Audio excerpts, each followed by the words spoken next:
بسم اللہ الرحمن الرحیم۔ آپ کے مسائل اور ان کے حل میں آج کا سوال ہے، لڑکی کو حیض آ جائے اور اسے حج یا عمرہ کے لیے نکلنا ہو تو کیا حکم ہے؟ کیا اس حالت میں اس لڑکی کا حرم شریف جانا جائز ہے؟ اگر جائز نہیں تو پھر وہ حج یا عمرہ کی ادائیگی کیسے کرے گی؟ جس عورت لڑکی کو حج یا عمرہ کے لیے نکلنا ہو اور اسے حیض آ جائے تو اگر اس نے ابھی تک احرام نہ باندھا ہو تو بھی کوئی حرج نہیں، کیونکہ عورت حالت حیض میں بھی احرام باندھ سکتی ہے۔ حالت حیض میں احرام باندھنے کے بعد عورت کے لیے تمام افعال کرنا جائز ہیں، صرف طواف کرنا اور نماز پڑھنا منع ہے۔ اس لیے احرام کی نیت کرتے وقت جو 2 رکعت نماز پڑھی جاتی ہے وہ نہ پڑھے، بلکہ غسل یا وضو کر کے قبلہ رخ بیٹھ کر احرام کی نیت کر کے تلبیہ پڑھ لے۔ اب اگر اس عورت نے صرف حج کا احرام باندھا ہے تو چونکہ حالت حیض میں مسجد میں داخل ہونا اور بیت اللہ کا طواف کرنا جائز نہیں، اس لیے مکہ مکرمہ پہنچ کر طواف قدوم نہ کرے۔ اگر مینا جانے سے پہلے پاک ہو جائے تو غسل کر کے طواف قدوم کر لے، اور اگر مینا جانے سے پہلے پاک نہیں ہوئی تو طواف قدوم چھوڑ دے اور مینا چلی جائے۔ طواف قدوم چھوڑنے کی وجہ سے کوئی کفارہ یا دم لازم نہیں ہوگا، کیونکہ طواف قدوم فرض یا واجب نہیں بلکہ سنت ہے۔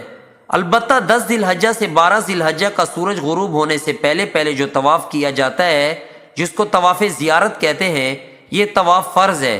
لہٰذا اگر عورت اس دوران حالت حیض میں ہو تو پاک ہونے تک طواف زیارت میں تاخیر کرے، پاک ہونے کے بعد غسل کر کے طواف کرے، اور چونکہ یہ تاخیر عذر کے سبب سے ہوئی ہے اس لیے اس تاخیر کی وجہ سے کوئی کفارہ یا دم واجب نہیں ہوگا۔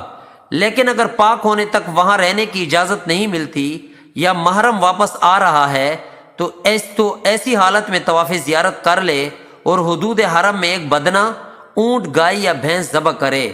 مکہ مکرمہ سے رخصت ہونے کے وقت جو طواف کیا جاتا ہے وہ طواف وداع کہلاتا ہے۔ یہ طواف واجب ہے، لیکن اگر مکہ مکرمہ سے رخصت ہوتے وقت عورت حالت حیض میں ہو تو اس طواف کو چھوڑ دے۔ حیض کی وجہ سے طواف وداع چھوڑنے سے کوئی کفارہ دم یا قضا لازم نہیں ہوگی۔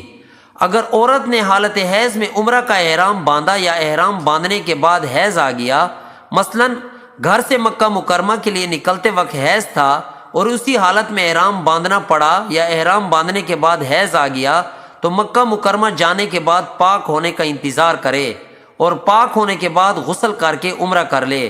لیکن اگر واپسی سے پہلے حیض سے پاک ہو کر عمرہ کرنے کی کوئی صورت نہ ہو، یعنی ویزا بڑھانے کی یا محرم کے ساتھ رہنے کی کوئی صورت نہیں، تو مجبوراً حالت حیض ہی میں عمرہ کر لے اور حرم کے حدود میں ایک دم قربانی دے دے۔